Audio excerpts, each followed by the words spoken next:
So I just want to do a quick review of the qu4tro, Blink qu4tro by Acton.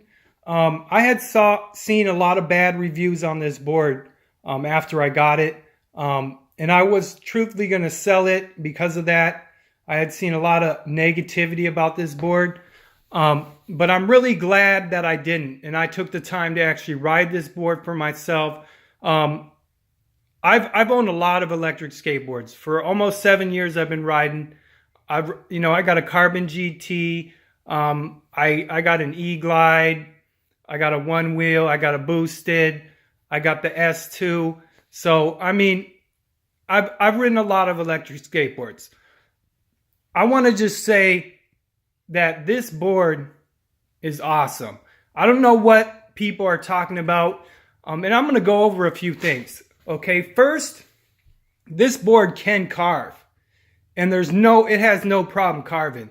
People that say that, I don't know if they don't know how to skateboard or what's going on, because I didn't have any problem carving on this board. Secondly, this board is stable. It is a stable board. I didn't have any problems with wobble. Like some people said, like it gets wobbly at high speeds or turning corners. I didn't experience that at all. Okay. And and then the other thing was braking, a delay in braking. I don't have any delay in braking. My skateboard brakes, and it brakes smooth. It doesn't just jerk you off the board. It brakes smoothly and comes to a stop. It accelerates smoothly. If you put it in pro mode, it will accelerate pretty fast. I mean, it's it gets up there, and it feels stable. And another reviewer said something like, it wouldn't keep its speed going uphill after the battery was 50%. That guy must have had something wrong with this board, because I'm going to tell you what. I tried that today. I went up a hill. I went up the hill like 3 times. I did it the third time intentionally when my battery was around 50%. And the board went up that hill, no problem. It kept its speed, and I was only in normal mode. I wasn't even in pro mode when I went up that hill. And it kept its speed. It did it. This board will carve awesome. I didn't have any delay in the remote. Like some people talk about, there's a delay when you brake. I didn't feel that at all. Maybe I just didn't notice it, but I braked fine. Every time I came to a stop sign or a car came out in front of me or something like that, the board had no problem braking, and it braked smoothly. It didn't throw me off the board. It did it the way it's supposed to. When I compare this to my Carbon GT that's belt drive, I would say this board accelerates smoother than that and brakes smoother than that board. Because, well, the Carbon GT is almost, 3,200 watts. So it has a little more watts than this. This is 2,000 watts. But truthfully, I couldn't tell the difference. The only thing I could tell was this board accelerated more smoothly and braked more smoothly. And personally, I like that. I like that fact. It carved nice. I mean, I was carving the whole time. And I didn't do like, a 6 mile tryout. No, I went on a full 17 miles. And that's another thing, its range is what it advertised. I rode it mostly in normal, and I put it in pro a little bit. I got 17.6, and I think at that point I was at 15% battery. So I would say the range is spot on. Here, just shut off because it's just sitting there. And that's awesome. See, it just turns off. If you leave the board on, it will automatically turn off. No problem with this board. This board performed awesome. Like I say, I own a lot of electric skateboards, and I've been skateboarding. I'm 39 years old. I've been skateboarding for a long time. Surfing, snowboarding. I have pretty good balance, but even a person that doesn't have good balance could ride this board. It is so stable, and I have no clue. Some people are saying this board isn't that stable because This board is stabler than my Carbon GT. I'm going to tell you that right now. It's easier to balance on. The platform's bigger. It's a little wider, I would say. And you can stand. There's so much room to stand on this board. Like I said, this board is awesome. If there's something else you want me to review about the board, I'll have no problem doing that. But truthfully, I'm really glad that I didn't listen to other people's review of this board, because I've seen the posts on Reddit, and I've seen the posts, on the Facebook page of Acton. I'm on those pages. I see those posts and people saying stuff like that. I'm like, damn, this board must suck. But it don't.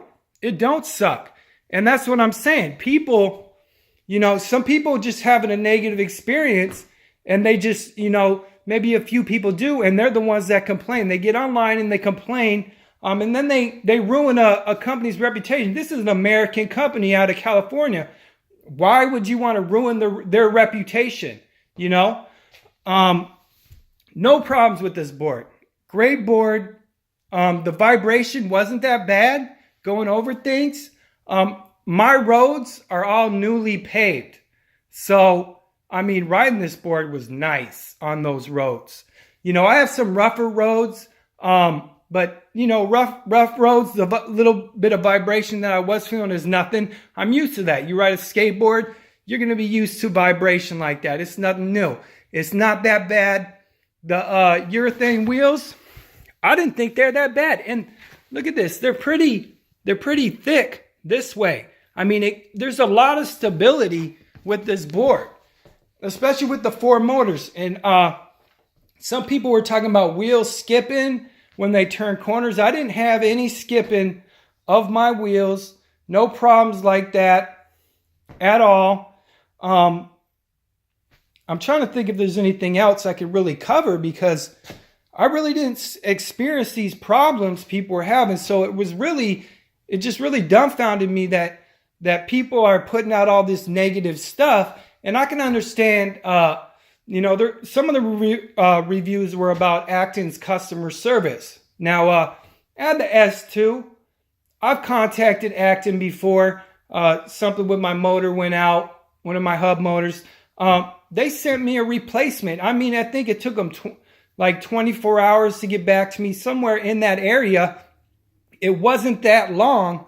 If you think other electric skateboard companies don't have failures and don't have problems too, you're living in the clouds, okay? Because I've owned a lot of them, and a lot of them have had problems over time. Like I said, the name brands, even the name brands, I think boosted what their batteries were burning up before. Come on. You can't just go by a few reviews, and I see a ton of people on eBay selling these boards for like $1,100, $1,200. If you see a board like that on eBay, I would say grab that board up, because Acton's selling those for $1,700. That's a good deal. This board's good. Like I said, it got power, good range. It climbed hills. It carved nice. It was stable. I love the design. I compare the quality of this to my Carbon GT. Actually, I think the quality of this carbon fiber is probably a little better, and the weight. Yeah, this board is heavy. This board's heavy. Let's turn it on. Let's turn it on here. See the lights? Let's power it. You see how smooth that acceleration is? It's a normal mode right now. And that's braking. You're not going to get the smooth braking unless it's on the ground. But I'm telling you, this is an awesome board. I would never steer someone wrong. If you look on my channel, I got some other electric skateboards I've reviewed that I own. I don't review them all, but this holds its own. This is a good board.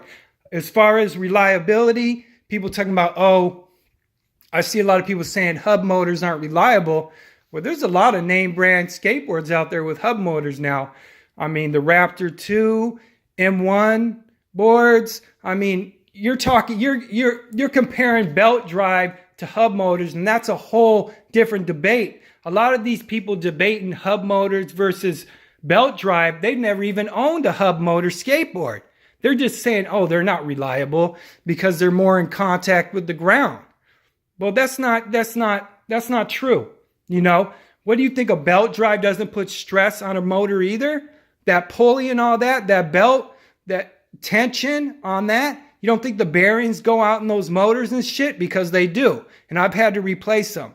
So let's get realistic. Things happen to skateboards. Anything mechanical can break. This is a great skateboard.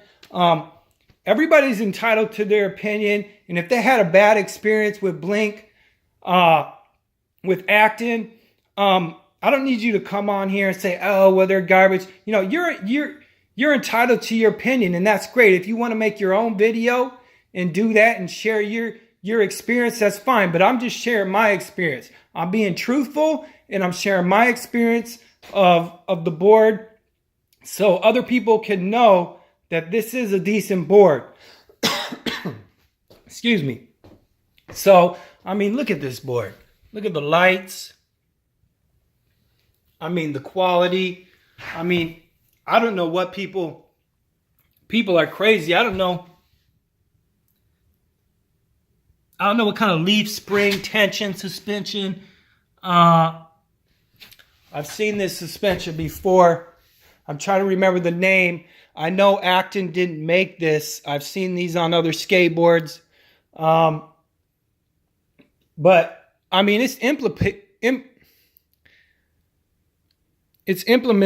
pretty good. Excuse me, my mouth's a little dry. It's implemented pretty good. It works. I don't see any problems with it. Great skateboard. If you're in the market for a skateboard, like I said, you can even find these for like $1,100 on eBay. And that's a great deal. I mean, for an M1, a 2-hub motor, and you get one battery, I mean, that thing will go maybe 7 to 10 miles. You're going to pay $1,000, $1,100 for that skateboard. This thing will go, 22 miles range, and it goes up to 24 miles an hour. And it's 4-wheel drive. It's made out of carbon fiber and aluminum. I mean, come on.